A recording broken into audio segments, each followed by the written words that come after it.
ខ្សែភាពយន្តនេះចាប់ផ្ដើមនៅកំពង់ផែហួយភូទីក្រុងហ្វេងហៅក្នុងឆ្នាំ1868ដែលជាពេលវេលាដ៏លំបាកសម្រាប់ប្រជាជនចិនក្នុងអំឡុងពេលនេះរាជវង្សថេងចុះខ្សោយដែលនាំឲ្យមានបញ្ហាមិនអាចគ្រប់គ្រងបានដូចជាការជួញដូរមនុស្សពេទ្យចារនិងការជួញដូរអាភៀនកំពង់ផែហួយភូក៏ស្ថិតនៅក្រោមការគ្រប់គ្រងរបស់ក្រុមទំនើងធំពីរផងដែរគឺក្រុម Black Tiger និងក្រុម Nossi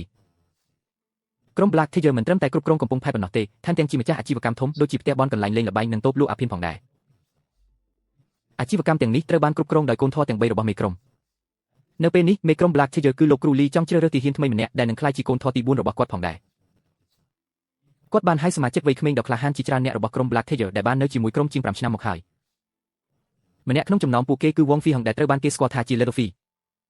ហ្វីហឹងនិងទាហានផ្សេងទៀតបានជួបលោកគ្រូលីខណៈពេលដែលគាត់កំពុងសួរចម្លើយជនក្បត់ម្នាក់ដែលទីបំផុតត្រូវបានសម្លាប់ដោយសារតែមិនព្រមសារភាពទោះបីជាហ្វៃហុងបានឃើញបែបនេះក៏ដោយក៏គាត់មិនបានបង្ហាញការភ័យខ្លាចអ្វីឡើយដែលធ្វើឲ្យលោកគ្រូលីចាប់អារម្មណ៍យ៉ាងខ្លាំងការចាប់អារម្មណ៍របស់លោកគ្រូលីមកលើហ្វៃហុងកាន់តែមានការកើនឡើងក្នុងអំឡុងពេលពិធីដំឡើងឋានៈទាហានឲ្យក្លាយជាសមាជិកជាន់ខ្ពស់របស់ក្រុមក្នុងអំឡុងពេលពិធីនោះគាត់បានប្រាប់ឲ្យទាហានកាន់ពេងមួយខណៈពេលដែលគាត់ចាក់ទឹកពុះចូលទៅក្នុងនោះគាត់នៅតែបន្តចាក់ទោះបីជាពេងក៏ដោយដែលបណ្ដាលឲ្យទាហានទម្លាក់ពេងរបស់ពួកគេដោយសារតែកម្ដៅប៉ុន្តែហ្វៃហុងមិនបានទម្លាក់ពេងរបស់គាត់ទេហើយនៅតែរក្សាទឹកមុខស្ងប់ស្ងាត់ទោះបីជាម្រាមដៃរបស់គាត់ប្រែជាពណ៌ក្រហមក៏ដោយបន្ទាប់ពីពិធីនោះលោកគ្រូលីបានបង្ហាញពីមូលហេតុដែលគាត់ហៅពួកគេមកជួបជុំគ្នាគាត់ចង់ឲ្យពួកគេសម្លាប់មេក្រុមសមុទ្រខាងជើងគាត់បានសន្យាថាអ្នកណាដែលយកក្បាលមេក្រុមនោះមកឲ្យគាត់នឹងត្រូវបានជ្រើសរើសជាកូនធរទី4របស់គាត់លោកគ្រូលីដឹងពីហានិភ័យនៃសកម្មភាពនេះវានឹងចាប់ផ្ដើមសង្គ្រាមរវាងក្រុមរបស់គាត់និងក្រុមសមុទ្រខាងជើងដែលបំបែកសន្តិភាពរវាងពួកគេប៉ុន្តែគាត់បានត្រៀមខ្លួនរួចជាស្រេចសម្រាប់រឿងនោះនៅថ្ងៃបន្ទាប់ហ្វៃហុងបានទៅទីស្នាក់ការកណ្ដាលសមុទ្រខាងជើងហើយបង្កភាពវឹកវរតែម្នាក់ឯងពិតណាស់វាមិនចំណាយពេលយូរទេសម្រាប់គាត់ក្នុងការប្រជុំមុខនឹងមេក្រុមទំនើងការប្រយុទ្ធរបស់ពួកគេមានភាពស្វិតស្វាញប៉ុន្តែហ្វៃហុងបានឈ្នះយោងតាមបញ្ជារបស់លោកគ្រូលីគាត់ត្រូវតែកាត់ក្បាលមេក្រុមទំនើងមិនយូរប៉ុន្មានក្រោយមកសមាជិកក្រុមទំនើងសមុទ្រខាងជើងបានមកដល់ហើយឡោមព័ទ្ធគាត់ប៉ុន្តែហ្វៃហុងមិនបានបង្ហាញការភ័យខ្លាចណាមួយឡើយហើយបានវាយប្រហារសត្រូវជាច្រើនរបស់គាត់យ៉ាងក្លាហានទោះបីជាគាត់មានឱកាសឈ្នះតិចតួចក៏ដោយហ្វៃហុងបានកម្ចាត់ពួកគេជាច្រើនប៉ុន្តែនៅទីបញ្ចប់គាត់បានចាញ់ដោយសារតែចំនួនសត្រូវច្រើនជាងសំណាងល្អមិត្តភក្តិម្នាក់របស់គាត់បានជួយសង្គ្រោះគាត់ដោយការដុតកាំជ្រួចដើម្បីបង្វែរអារម្មណ៍ស្រូវនៅយប់នោះហ្វៃហុងត្រូវបាននាំយកត្រឡប់ទៅទឹកដីខ្លាខ្មៅវិញទាំងសន្លប់បាត់ស្មារតីនៅពេលដែលលោកគ្រូលីឃើញគាត់កាន់កញ្ចប់ដែលមានក្បាលសមាជិកក្រុមទំនើងសត្រូវគាត់មានសេចក្តីសោមរីករាយយ៉ាងខ្លាំងហើយបានទទួលយកហ្វៃហុងធ្វើជាកូនធរទី4ភ្លាមប៉ុន្តែអ្វីដែលសំខាន់ជាងនេះទៅទៀតគឺគាត់ចង់ឲ្យគាត់បានជាសះស្បើយភ្លាមមិត្តភក្តិម្នាក់របស់ហ្វៃហុងឈ្មោះធ្មេញធំបានស្ម័គ្រចិត្តព្យាបាលគាត់ពីព្រោះហ្វៃហុងធ្លាប់បានជួយសង្គ្រោះគាត់កាលពីមុនទោះបីជាហ្វៃហុងនិយាយថាគាត់មិនចាំថាបានធ្វើបែបនេះក៏ដោយនៅថ្ងៃបន្ទាប់វូឡុងកូនប្រុសរបស់មេដឹកនាំសមុទ្រខាងជើងមានការខឹងសម្បារយ៉ាងខ្លាំងនៅពេលដែលគាត់បានឃើញក្បាលឪពុករបស់គាត់ត្រូវបានគេដាក់បង្ហាញនៅក្នុងកំពង់ផែគាត់បានប្រាជ្ញាថានឹងកំទេចក្រុមខ្លាខ្មៅដើម្បីសងសឹកឲ្យឪពុករបស់គាត់ប៉ុន្មានថ្ងៃក្រោយមកបន្ទាប់ពីហ្វៃហុងត្រូវបានជ្រើសរើសជាកូនចិញ្ចឹមទី4គាត់ត្រូវតែបំពេញពិធីចុងក្រោយដោយការចាក់សាក់រូបខ្លាខ្មៅនៅលើខ្នងរបស់គាត់សំណាងល្អជាងសាក់រូបនោះគឺជាបរិសុទ្ធចំណាស់ម្នាក់ដែលនិយាយច្រើនដូច្នេះហ្វៃហុងនឹងមិនធុញទ្រាន់ក្នុងអំឡុងពេលដំណើរការនេះទេជាងសាក់រូបនោះបានបន្តជែកគ្នាដោយចែករំលែកព័ត៌មានជាច្រើនអំពីក្រុមខ្លាខ្មៅរឿងគួរឲ្យចាប់អារម្មណ៍មួយដែលគាត់បានលើកឡើងគឺអំពីតដេកលុយរបស់ក្រុមទំនើងដែលអាចបើកបានតែជាមួយនឹងសោពីផ្សេងគ្នាប៉ុណ្ណោះសោទាំងនេះត្រូវបានកាន់កាប់ដោយកូនចិញ្ចឹម2នាក់របស់លោកគ្រូលីដែលគ្រប់គ្រងអាជីវកម្មដែលរកប្រាក់ចំណេញបានច្រើនបំផុតបច្ចុប្បន្ននេះសោទាំងនោះត្រូវបានកាន់កាប់ដោយក្អែកខ្មៅដែលគ្រប់គ្រងអាជីវកម្មល្បែងស៊ីសងនិងអាស្រពីដែលមើលការខុសត្រូវលើអាជីវកម្មពេទ្យចារបន្ទាប់ពីការចាក់សាក់របស់ហ្វៃហុងត្រូវបានបញ្ចប់លោកម្ចាស់លីបានទទួលយកគេជាកូនធរទី4ជាផ្លូវការបេសកកម្មដំបូងរបស់គេគឺដឹកនាំការវាយប្រហារលើទឹកដីសមុទ្រខាងជើងនិងកម្ចាត់សត្រូវទាំងអស់ដោយមិនទុកនរណាម្នាក់ឡើយការឆ្មក់វាយប្រហារទទួលបានជោគជ័យយ៉ាងធំធេងហើយក្រុមខ្លាខ្មៅបានគ្រប់គ្រងកំពង់ផែទោះជាយ៉ាងណាក៏ដោយអ៊ូឡុងបានគេចខ្លួនរួចក្នុងអំឡុងពេលវឹកវរនោះជ័យជំនះលើក្រុមសមុទ្រខាងជើងបានធ្វើឲ្យគ្រប់គ្នាគោរពនិងខ្លាចចោលអាហ្វៃហុងប៉ុន្តែក្រុមខ្លាខ្មៅមិនបានដឹងថាមានការគំរាមកំហែងថ្មីមួយកំពុងលេចឡើងនោះទេក្រុមសិស្សកំព្រាមួយក្រុមដែលឪពុកម្ដាយរបស់ពួកគេជាជនរងគ្រោះនៃទេសភាពរបស់ក្រុមខ្លាខ្មៅបានប្រមូលផ្ដុំគ្នានិងស្បត់ថានឹងសងសឹកជំនួសឪពុកម្ដាយរបស់ពួកគេនិងមនុស្សជាច្រើនទៀតដែលបានស្លាប់ដោយសារភាពសាហាវឃោរឃៅរបស់ក្រុមខ្លាខ្មៅប៉ុន្តែសម្រាប់ពេលនេះក្រុមខ្លាខ្មៅកំពុងតែលងលក់ក្នុងជោគជ័យរបស់ពួកគេហើយថែមទាំងបានរៀបចំពិធីជប់លៀងដើម្បីអបអរសាទរទៀតផងទោះជាយ៉ាងណាក៏ដោយពិធីជប់លៀងមិនបានបញ្ចប់ទៅដោយល្អនោះទេព្រោះហ្វៃហុងបានឆ្លោះប្រកែកគ្នាជាមួយកូនធរច្បង Not Evil ដែលជាអ្នកទទួលខុសត្រូវគ្រប់គ្រងកំពង់ផែការឆ្លោះប្រកែកគ្នាបានចាប់ផ្ដើមជាការលេងសើចដ៏ឈួតលីលាប៉ុន្តែបានរីករាលដាលយ៉ាងលឿននាំឲ្យ North Evil V ហ្វីហុងនិងដំបងរបស់គេស្ថានភាពបានធូរស្រាលវិញលុះត្រាតែ Master Lee ចូលមកអន្តរាគមន៍ហើយគ្រាន់តែនិយាយពីរបីម៉ាត់ក៏បានរារាំងការវាយតប់គ្នាកុំឲ្យខ្លាចជាការប៉ះទង្គិចគ្នាដោយហិង្សានៅថ្ងៃបន្ទាប់ Master Lee បានជួបជាមួយដៃគូអាជីវកម្មរបស់គាត់ដែលបានផ្ដល់គ្រឿងញៀនឲ្យគាត់លើកនេះពួកគេបានសុំឲ្យគាត់រៀបចំកម្មករចំនួន300នាក់ដើម្បីបញ្ជូនទៅក្រៅប្រទេសសម្រាប់ការពិសោធន៍គ្រឿងញៀនរបស់ពួកគេទោះបីជាត្រូវចំណាយពេលខ្លះដើម្បីប្រមូលមនុស្សច្រើនយ៉ាងនេះក៏ដោយក៏ Master Lee បានយល់ព្រមតាមសំណើរបស់ពួកគេដោយប្រើគ្រប់មធ្យោបាយចាំបាច់ដើម្បីសម្រេចការងារនេះប៉ុន្មានថ្ងៃក្រោយមកគាត់បានបញ្ជាឲ្យកូនចៅរបស់គាត់ទៅបោកប្រាស់កម្មករនៅកំពង់ផែដោយសន្យាថានឹងផ្ដល់ប្រាក់ខែខ្ពស់ប្រសិនបើពួកគេយល់ព្រមទៅធ្វើការនៅបរទេស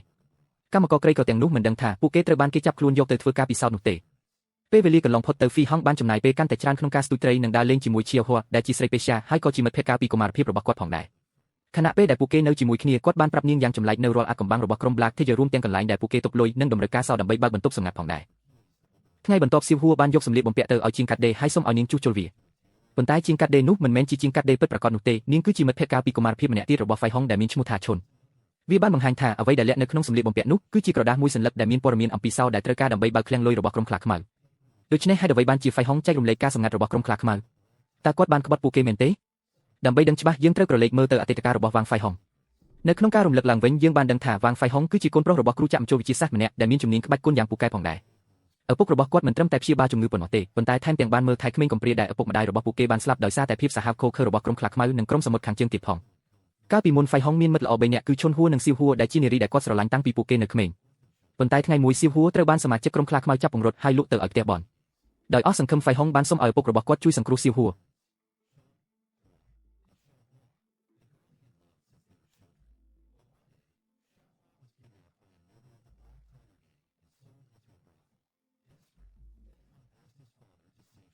ជាអកុសលទោះបីជាពួកគេបានរកឃើញសមាជិកខ្លាខ្មៅក៏ដោយក៏សៀវហួរត្រូវបានគេលក់ទៅតំបន់ពេទ្យចាបាត់ទៅហើយពួកគេក៏មិនអាចធ្វើអ្វីបានទៀតដែរក្រុមខ្លាខ្មៅមិនបានភ្លេចទេថាឪពុករបស់ Phai Hong បានធ្វើឲ្យសមាជិកម្នាក់របស់ពួកគេរងរបួសយប់មួយក្រុមនោះបានសងសឹកដោយការដុតផ្ទះរបស់ Phai Hong ដែលពោពេញទៅដោយក្មេងកំព្រា Phai Hong ត្រូវបានភ្លើងឆេះខណៈពេលព្យាយាមជួយសង្គ្រោះក្មេងហើយឪពុករបស់គាត់បានស្លាប់នៅក្នុងភ្នក់ភ្លើងដោយខឹងនឹងខូចចិត្ត Phai Hong និងហួរបានទៅផ្ទះសមាជិកខ្លាខ្មៅដើម្បីសងសឹកប៉ុន្តែនៅពេលពួកគេទៅដល់ពួកគេបានរកឃើញថាមនុស្សដែលពួកគេចង់សម្លាប់ត្រូវបានអ្នកផ្សេងសម្លាប់បាត់ទៅហើយរំពេចនោះព្រះសង្ឃមួយអង្គបានលេចមកហើយនាំពួកគេទាំងពីរទៅកាន់រូងភ្នំមួយព្រះសង្ឃបានយល់ព្រមអនុញ្ញាតឲ្យ Phai Hong និងហួរចាក់ចេញលុះត្រាតែពួកគេអាចយល់ពីអត្ថន័យពិតនៃការសងសឹករហូតតតែពួកគេរកឃើញចម្លើយព្រះសង្ឃបានបង្ហាត់ពួកគេយ៉ាងតឹងរឹងនៅក្បាច់គុនកុងហ្វូនៅពេលពួកគេធំឡើងទីបំផុតពួកគេបានយល់ថាការសងសឹកមានន័យថាការសង្គ្រោះជីវិតអ្នកដទៃជាពិសេសអ្នកដែលកំពុងជួបគ្រោះថ្នាក់ចម្លើយនេះបានធ្វើឲ្យព្រះសង្ឃពេញចិត្តហើយទ្រង់ក៏បានអនុញ្ញាតឲ្យពួកគេចាក់ចេញពីរូងភ្នំនៅពេលនេះ Phai Hong និងហួរបានក្លាយជាយុវជនដ៏រឹងមាំដែលបានហ្វឹកហាត់ក្បាច់គុនយ៉ាងស្ទាត់ជំនាញភ្លាមបន្ទាប់ពីពួកគេចាក់ចេញពួកគេបានសម្រេចចិត្តរំដោះប្រជាជនដែលរស់នៅក្នុងកំពង់ផែពីការជិះជាន់របស់ក្រុមខ្លាខ្មៅពួកគេបានចំណាយពេល5ឆ្នាំដើម្បីរៀបចំផែនការរបស់ពួកគេការរៀបចំនេះរួមបញ្ចូលទាំងការតាក់ទងឡើងវិញជាមួយមិត្តភក្តិកាលពីកុមារភាពរបស់ពួកគេគឺឈុននិងសៀវហួរនិងការប្រមូលផ្ដុំកុមារកំព្រានៅពេលដែលពួកគេរួចរាល់ពួកគេបានបែងចែកភារកិច្ចរបស់ពួកគេ Phai Hong នឹងជ្រៀតចូលទៅក្នុងក្រុមខ្លាខ្មៅសៀវហួរនឹងធ្វើពុតជាស្រីពេជ្រហើយហួរនិងឈុននឹងដឹកនាំក្រុមប្រមូលកុមារកំព្រាដែលបានរៀបរាប់ពីមុនគោលដៅពិតប្រាកដរបស់ Phai Hong ក្នុងការចូលរួមជាមួយក្រុមខ្លាខ្មៅគឺដើម្បីកំទេចក្រុមនេះពីខាងក្នុងត្រឡប់មកបច្ចុប្បន្នវិញបន្ទាប់ពីទទួលបានព័ត៌មានអំពីសោទៅកាន់បន្ទប់ទុកប្រាក់ហួរឈុននិងក្រុមប្រមូលកុមារកំព្រាបានចាត់វិធានការពួកគេបានលបួងតាសត្វពស់ទៅកាន់តំបន់ដាច់ស្រយាលមួយដែលពួកគេបានធ្វើទារុណកម្មនិងសម្លាប់គាត់បន្ទាប់មកឈុនបានយកសោរបស់តាសត្វពស់ហើយធ្វើការចម្លងវានៅល្ងាចនោះពួកគេបានបោះសាកសពរបស់តាសត្វពស់នៅកន្លែងរបស់ក្រុមខ្លាខ្មៅជាមួយនឹងសារមួយថាអំពើអាក្រក់នឹងត្រូវទទួលទណ្ឌកម្មប៉ុន្តែលោកគ្រូលីមានអារម្មណ៍ធូរស្រាលខ្លះព្រោះសោមិនត្រូវបានគេលួចទេដូច្នេះគាត់បានប្រគល់សោរបស់ Old Snake ទៅឲ្យ North Evil ដែលជាកូនចិញ្ចឹមដំបូងរបស់គាត់ហើយបានសុំឲ្យគេការពារវាទន្ទឹមនឹងនោះ Phai Hong បានធ្វើពុតជាស្ទូចត្រីនៅជិតផ្ទះបនប៉ុន្តែតាមពិតគាត់កំពុងជួបភ្លាដើម្បីយកសោចម្លងសម្រាប់ផែនការបន្តរបស់ពួកគេបន្ទាប់មក Phai Hong បានទៅកន្លែងលេងល្បែងដែលគ្រប់គ្រងដោយ Black Crow ជាកន្លែងដែលគាត់បន្តលេងល្បែងនិងចាញ់ដោយចិត្តណានៅពេលដែលគាត់អស់លុយគាត់បានខ្ចីប្រាក់ចំនួន3,000 ដំឡឹងពី Black Crow ជាការដោះដូរ Phai Hong បានប្រគល់សោចម្លងទៅឲ្យគាត់ Black Crow មានការងឿងឆ្ងល់អំពីរបៀបដែល Phai Hong ទទួលបានសោទៅកាន់ទៅដេកលុយ Phai Hong បានអះអាងថាវាមិនមែនជាសោពិតប្រាកដនោះទេប៉ុន្តែជាសោចម្លងដែលគាត់បានយកពី North Evil ម្យ៉ាងវិញទៀត Phai Hong បានចោទប្រកាន់ដោយភូតកុហកថា North Evil បានធ្វើសោចម្លងមុនពេលទទួលបានសោពិតប្រាកដពីលោកគ្រូលីទោះបីជាយ៉ាងណាក៏ដោយ Black Crow មិនទាន់ជឿជាក់ទាំងស្រុងនោះទេដើម្បីផ្ទៀងផ្ទាត់គាត់និង Phai Hong បានទៅកាន់ទៅដេកលុយដែលមានទីតាំងនៅឆ្ងាយពីទីក្រុងនិងត្រូវបានការពារយ៉ាងល្អចំពោះការភ្ញាក់ផ្អើលរបស់ Black Crow កូនសោចម្លងបានបើកទ្វារបន្ទប់លាក់ប្រាក់បន្ទាប់ពីបានទៅមើលបន្ទប់លាក់ប្រាក់ Phai Hong បានធ្វើពុតជានេសាទត្រីម្ដងទៀត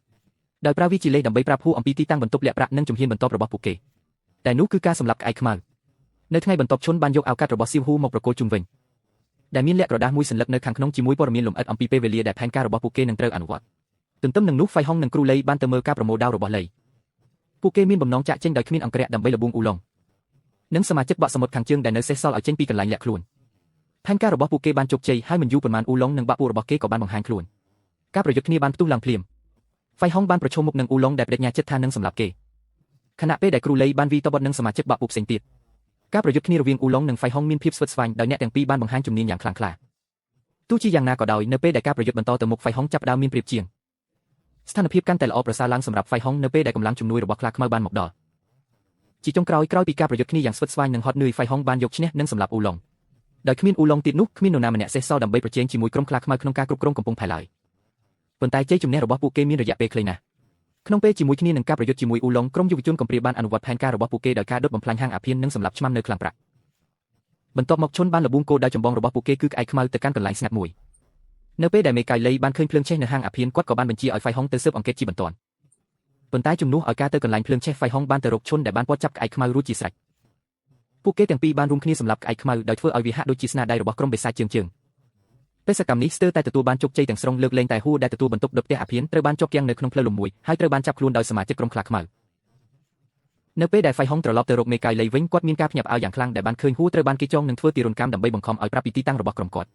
ប៉ុន្តែជំនួសឲ្យការចោះចាញ់ដែលបាននិយាយចំអកទៅកាន់មេប៉ាឡេថាគាត់មិនបាច់បារម្ភពីរឿងជួបសមាជិកបករបស់គាត់នៅពេលនេះទេព្រោះពួកគេកំពុងតែរវល់ប្លន់ឃ្លាំងប្រាក់របស់គាត់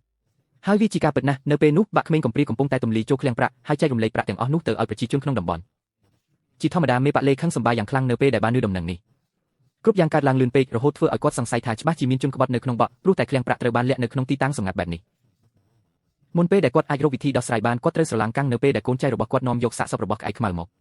អ្វីដែលធ្វើឲ្យគាត់រឹតតែភ្ញាក់ផ្អើលនោះគឺការរកឃើញស្នាមនៅលើខ្លួនរបស់ក្អែកខ្មៅដែលត្រូវគ្នានឹងការវាយប្រហារពីដំបងរបស់បេសាចជើងត្បូង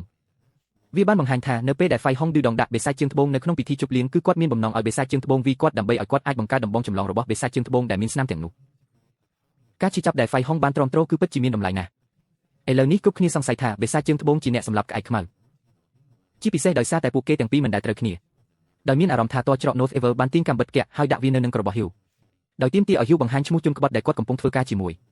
ប៉ុន្តែហ៊ីវបានធ្វើពុតជាខ្សឹបប្រាប់អ្វីមួយទៅកាន់ North Evil យ៉ាងឆ្លាតវៃមុនពេលសម្លាប់ខ្លួនឯងដោយអារម្មណ៍ជាមួយនឹងកាំបិទកាក់នោះការលះបង់ដ៏សោកនាដកម្មរបស់ហ៊ីវបានបញ្ចុះបញ្ចូលលោកគ្រូលីនិងអ្នកផ្សេងទៀតថា North Evil ពិតជាជនក្បត់មែនគួរឲ្យភ្ញាក់ផ្អើលលោកគ្រូលីមិនបានសម្លាប់ North Evil ទេ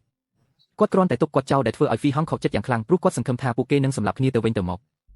កនៅថ្ងៃបន្ទាប់ហ្វីហុងបានភ្ញាក់ឡើងនៅក្នុងផ្ទះបនដោយមានអារម្មណ៍ខូចចិត្តយ៉ាងខ្លាំងគាត់ចេះតែគិតអំពីរបៀបដែលមិត្តល្អបំផុតរបស់គាត់ត្រូវបានគេសម្លាប់នៅចំពោះមុខគាត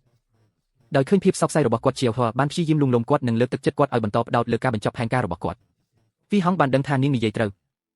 លោកគ្រូលីនិងក្រុម Black Tiger ត្រូវតែបញ្ឈប់ដើម្បីកុំឲ្យមានក្មេងបាត់បង់ឪពុកម្ដាយរបស់ពួកគេទៀតប៉ុន្តែគាត់មិនប្រកាសថាត្រូវបន្តយ៉ាងដូចម្ដេចទេដោយសារតែផែនការរបស់គាត់ក្នុងការធ្វើឲ្យលោកគ្រូលីនិង North Evil ប្រយុទ្ធគ្នាបានបរាជ័យហើយគាត់មានអារម្មណ៍ថាគាត់មិនអាចទល់ជាមួយពួកគេទាំងពីរក្នុងពេលតែមួយបានទេបន្ទាប់មកស៊ីហួរបានប្រាប់គាត់ថានាងមានផែនការជួយប៉ុន្តែនាងមិនបានប្រាប់ថាវាជាអ្វីនោះទេនៅថ្ងៃបន្ទាប់លោកគ្រូឡៃបានសុំឲ្យហ្វេហុងទៅជាមួយគាត់ដើម្បីដឹកជញ្ជូនទំនិញទៅឲ្យដៃគូអាជីវកម្មរបស់គាត់ដែលជាអ្នកជួញដូរគ្រឿងញៀនពេលទៅដល់ហ្វេហុងមានការភ្ញាក់ផ្អើលយ៉ាងខ្លាំងចំពោះអ្វីដែលគាត់បានឃើញកន្លែងនោះគឺជាកន្លែងដែលកម្មករ300នាក់ដែលត្រូវបញ្ជូនទៅក្រៅប្រទេសត្រូវបានគេឃុំខ្លួនភារកិច្ចរបស់គាត់គឺត្រូវនាំពួកគេឡើងកប៉ាល់នៅប្រមាណថ្ងៃខាងមុខទន្ទឹមនឹងនោះស៊ីហួរនិងមិត្តភ័ក្តិរបស់នាងបានជួប No Evil ដែលកំពុងសម្រាកនៅកន្លែងម៉ាសានៅពេលដែលពួកគេនៅតែពីរនាក់នាងបានប្រាប់គាត់នៅអ្វីគ្រប់យ៉ាងដែលហ្វេហុងបានធ្វើចំពោះក្រុមខ្លាខ្មៅរួមទាំងរបៀបដែលគាត់បានសម្លាប់ក្អែកខ្មៅនិងពស់ចាស់